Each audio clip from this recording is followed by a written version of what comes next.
নিজেদের পস্তাতে হয় মাঝে মাঝে। কিন্তু এখনকার বাচ্চারা তো ইনস্টিটিউশন ডেলিভারি হচ্ছে, এক্স্যাক্ট ডেট পাচ্ছে, মা চিকিৎসা পাচ্ছে, শিশুরা চিকিৎসা পাচ্ছে। এবং মাদার হার্ট তো আপনারা জানেন যে হসপিটালের সাথে মাদার হার্ট তৈরি করা হয় ইন্টিরিয়ার অঞ্চলগুলোতে। প্রেগনেন্ট মাদারদের নিয়ে এসে রাখা হয়, যখন বাচ্চা হয় হসপিটালে সেটা নিয়ে গিয়ে সিজারিয়ান করা হয়। এবং ইনস্টিটিউশন ডেলিভারি সেই জন্য প্রায় 60% সম্ভবত সেখান থেকে বেড়ে আজকে 99% হয়েছে। এবং আমি মনে করি এটা 100% অ্যাচিভমেন্ট আমাদের করতে হবে। We have to do it.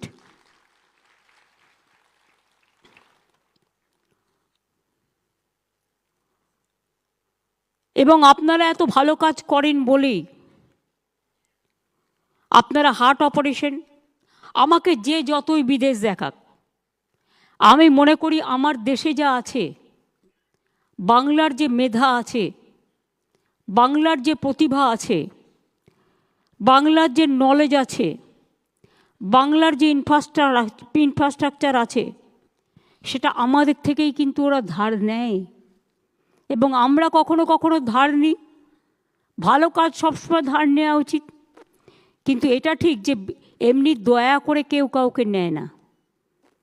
তার প্রতিভা আছে বলেই, মেধা আছে বলেই তাকে কিন্তু নেওয়া হয়।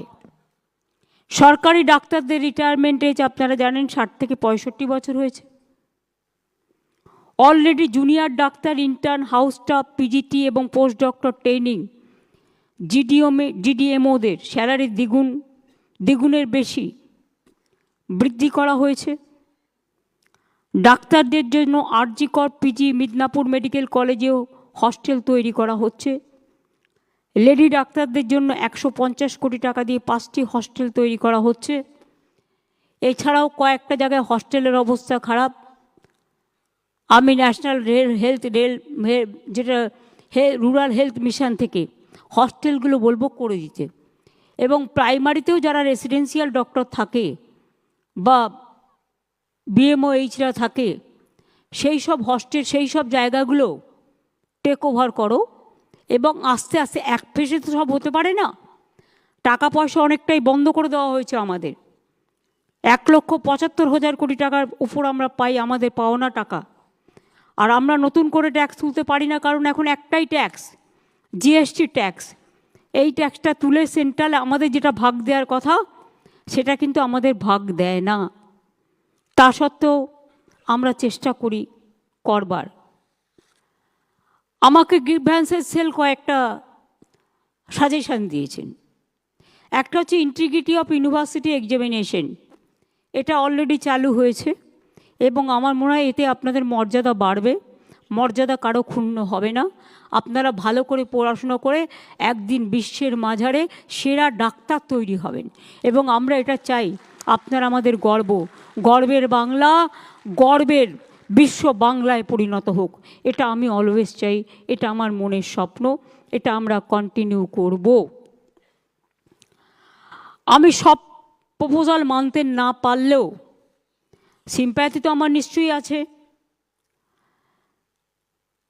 একটা ওরা বলেছিল সিকিউরিটি রিলেটেড ইস্যু, এটা আমি রাজীব আছে, মনোজ আছে, কিছু এক্স সার্ভিসম্যানকেও নিয়ে নাও। কারণ আমরা যেহেতু রিক্রুটমেন্টটা এখন করতে পারছি না, আটকে আছে, থমকে আছে, তাদের দিয়েও আমরা অনেক জায়গায় কাজ করাতে পারি। এবং আমার মনে হয় যে এটা দেখা উচিত যতটা সম্ভব।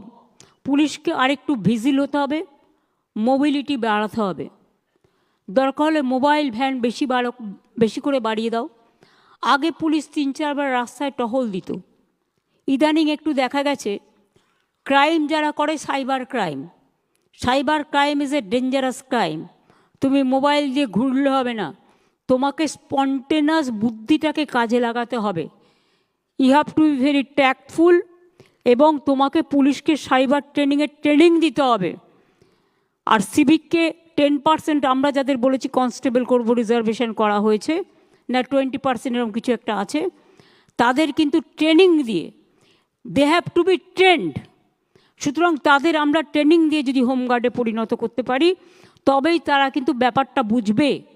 এখন তাদের না আছে ইধার, না আছে উধার, তারা জানেই না তাদের কি কাজ করা উচিত। আমি অনেক সময় দেখি রাস্তা দিয়ে যাই, বিশ্বাস করুন আমি কখনো পুলিশকে বলি না আমার গাড়ি গেলে একটাও গাড়ি আটকাবে। আমি পছন্দ করি ট্রাফিক জ্যামে দাঁড়িয়ে থাকা। মানুষ যদি দাঁড়াতে পারে তাহলে ট্রাফিক সিগন্যাল থাকলে আমি কেন দাঁড়াতে পারবো না? আমি কোন হরিদাস যে আমি দাঁড়াতে পারবো না?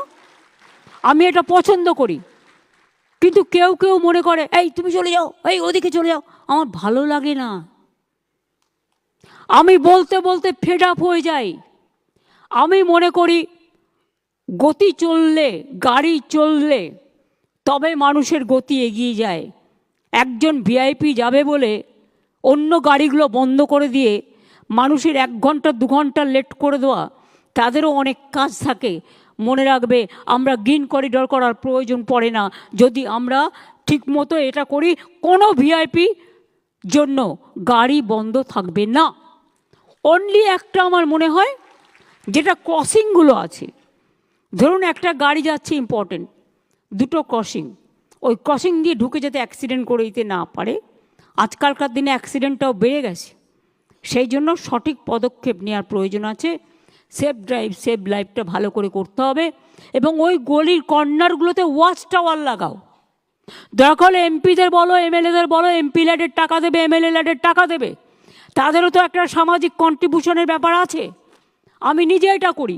আপনারা বিশ্বাস করবেন না, এই যে মিউজিকে গান হয় ট্রাফিক স্ট্যান্ডে, এই যে বাস স্ট্যান্ডগুলো তৈরি করে দেওয়া, এই যে স্কুলের সামনে ছেলে মেয়েদের বসা, এই যে কেওড়াতলা শ্মশান থেকে শুরু করে জল সৌন্দর্য তৈরি করা, এগুলো আমি এমপি ল্যাড থেকে প্রথম করেছিলাম। তারপরে গভর্নমেন্ট এখন এটা করে। কিছু কিছু জিনিস আমাদের ভাবতে হবে। একটা তারা দিয়েছে sports and cultural event. Of course আপনাদের মানসিক বিকাশের প্রয়োজন আছে, শান্তির, মনটাকে এনজয় করা। আপনার এন্টারটেনমেন্ট জগতে যেতে পারেন না, কারণ আপনাদের সময়টা চলে যায় চিকিৎসা করতে, কিন্তু আপনাদের মধ্যেও খেলাধুলো করতে ভালোবাসেন, আপনারাও সাংস্কৃতিক চর্চা করতে ভালোবাসেন। পিজিতে যেমন আমায় বলেছিল, আমি সঙ্গে সঙ্গে একটা মাঠ করে দিয়েছি। আমি নারায়ণকে বলবো 2 কোটি টাকা স্যাংশন করতে প্রত্যেকটা মেডিকেল কলেজ এবং হসপিটাল, যাতে তাদের কালচারাল অ্যাক্টিভিটিস এবং স্পোর্টস করতে পারে এবং তাদের মধ্যে কম্পিটিশান হোক এবং এই কম্পিটিশানে তাদের অ্যাওয়ার্ড দেওয়া হোক। আমি এটা চাই, তারা উঠে আসুক। এবং college to college competition, hospital two hospital competition, এগুলো ইউথ অ্যান্ড স্পোর্টস ডিপার্টমেন্ট থেকে, এবং জেলায়ও যারা কাজ করে তারাও খুব ইম্পর্টেন্ট। কলকাতা জেলাকে ব্লককে মিলিয়ে দিতে হবে। সবার সাথে সবার মিলন হলে তবেই তো আদান প্রদানটা বাড়বে এবং তবেই তো একে অপরকে সুস্থ রাখবে। ইএসআই কর্পোরেশনের ডাক্তারদের কিছু গ্রিভ্যান্সেস আছে, এটা আমি নারায়ণকে বলবো সিএসের সাথে কথা বলে এটা দেখব, আমরা নিশ্চয়ই দেখব। কোনো ডিসক্রিমিনেশন আমরা কখনোই ভাবতে পারি না। একটা দাবি ওরা দিয়েছে বিএমওএইচদের ভিডিও সমান 1 মান্থ করার জন্য, সেটা আমি করতে পারবো না। 500 টাকা আমি করে দিচ্ছি। ওদের 1 মাসের দেওয়া হয়, এদের 500 দিনের, এদের 15 দিনের দেওয়া হবে, অর্থাৎ 15 দিনের এক্সট্রা তারা পাবে যারা বিএমওএইচ আছেন। আমি intern, house staff, post graduate trainee, post doctorate trainee সবার জন্য 10,000 টাকা করে বাড়িয়ে দেওয়ার ব্যবস্থা করলাম।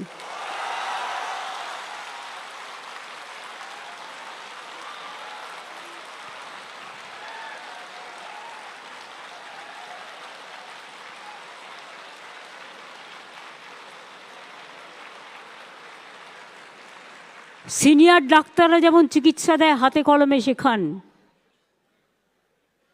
তাদের আমি অনুরোধ করব দয়া করে শুধু জুনিয়রদের ওপর দায়িত্ব দিয়ে সিজারিয়ান থেকে শুরু করে হার্ট অপারেশন থেকে শুরু করে আপনারা ছেড়ে দেবেন না।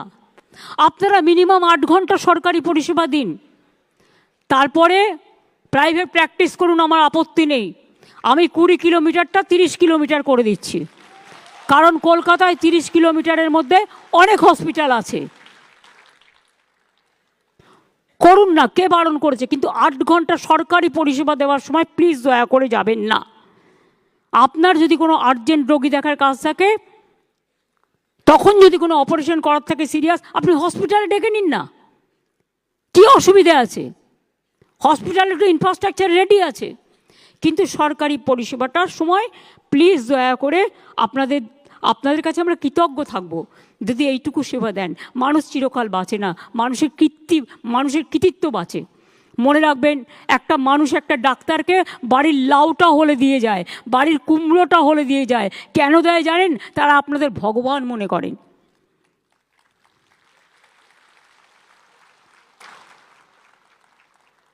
মেদিনীপুরে যে কেসটা হয়েছিল, নিশ্চয়ই নেগলিজেন্স ছিল। সেটা তদন্ত হচ্ছে, তদন্ত রিপোর্ট হাতে নেওয়া পর্যন্ত আমি কিছু বলবো না। জুনিয়র ডাক্তারদের কয়েকজনকে সাসপেন্ড করা হয়েছিল এবং তাদেরও পুলিশ রিপোর্ট নিয়েছে। হয়তো তাদের মধ্যে এটা ঠিক, তারা এখনও পাকাপোক্ত হয়নি, তাদের উপর ছেড়ে দিয়ে যাওয়াটাও ঠিক হয়নি। একতরফাভাবে তারাও সাসপেন্ড হয়েছিলেন। কিন্তু জুনিয়র ডাক্তাররাও একদিন সিনিয়র হবে, তাদের ভবিষ্যতের দিকে তাকিয়ে আমি জুনিয়র ডাক্তারদের সাসপেনশনটা উইথড্র করে নিচ্ছি।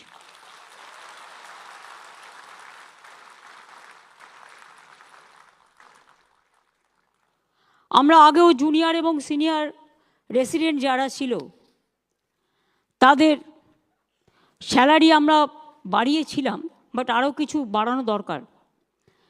তাই আমরা সিদ্ধান্ত নিয়েছি সর্বস্তরের সিনিয়র রেসিডেন্টদের স্যালারি আমরা 15,000 টাকা করে বাড়িয়ে দেব। ফলে ডিপ্লোমাধারী সিনিয়র রেসিডেন্টদের স্যালারি বর্তমান 65,000 থেকে বেড়ে হবে 80,000। পোস্ট গ্র্যাজুয়েট সিনিয়র রেসিডেন্টদের স্যালারি বর্তমানে 70,000 থেকে বেড়ে হবে 85,000। আর পোস্ট ডক্টরেট সিনিয়র রেসিডেন্টদের স্যালারি বর্তমানে 75,000 থেকে বেড়ে হবে 1 লাখ।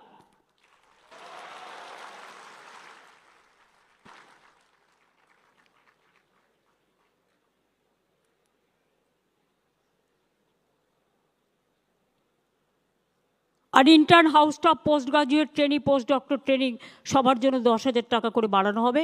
সেটা তো আমি অলরেডি বলে দিয়েছি।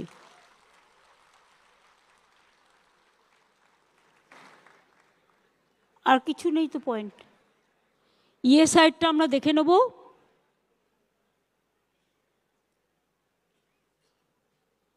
রেসিডেন্ট ডাক্তার হয়ে গেল। প্রাইভেট প্র্যাকটিশনাররা রিকোয়েস্ট করেছেন, তাদের বারবার 4টে জায়গায় ডাকে। আপনারা আপনাদের অ্যাডমিনিস্ট্রেটিভ অফিসারদের পাঠান না, তাহলেই তো হয়ে যায়। দেখুন, এগুলো তো আইনত সংস্থা, এগুলো সেন্ট্রালের রুলও থাকে। এটা হয়তো আমার হাতে সবটা নেই। আপনারা আপনাদের অ্যাডমিনিস্ট্রেটিভ অফিসারকে পাঠান। আমাদের হাইকোর্ট প্রতিদিন নয় সিএসকে ডাকে, নয় হোম সেক্রেটারিকে ডাকে, নয় পুলিশ কমিশনারকে ডাকে, নয় ডিজিকে ডাকে। এইসব পোস্টগুলো যারা কাজ করেন তাদের প্রবলেম হয় যেতে, কাজ ছেড়ে যেতে। আমরা সেখানে আমাদের আইনজীবীদের পাঠাতে পারি, আমরা আমাদের অফিসারদের পাঠাতে পারি। সেইটা আপনারা দেখে নিন।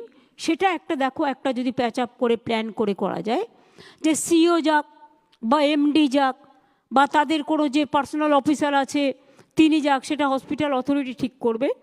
তাতে ডাক্তারদের নিজেদের যদি ওদের কোনো কমপ্লেন থাকে নিশ্চয়ই রাখতে পারে, কিন্তু ডাক্তারদের ডাইরেক্ট ডাকলে যেটা ডাক্তারদের কাজও নষ্ট হয়, সেটা একটু মাথায় রাখতে হবে মানবিকতার স্বার্থে।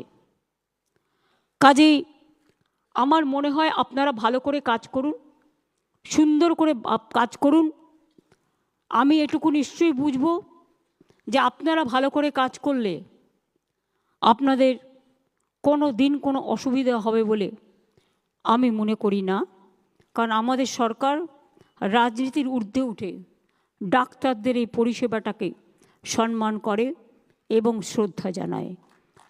আমরা বছরে একটা করে এই ধরনের মিটিং যদি করতে পারি, তাহলে আমরা আরও বেশি করে আপনাদের সাথে কমিউনিকেশনটা বাড়াতে পারি। আপনারা এত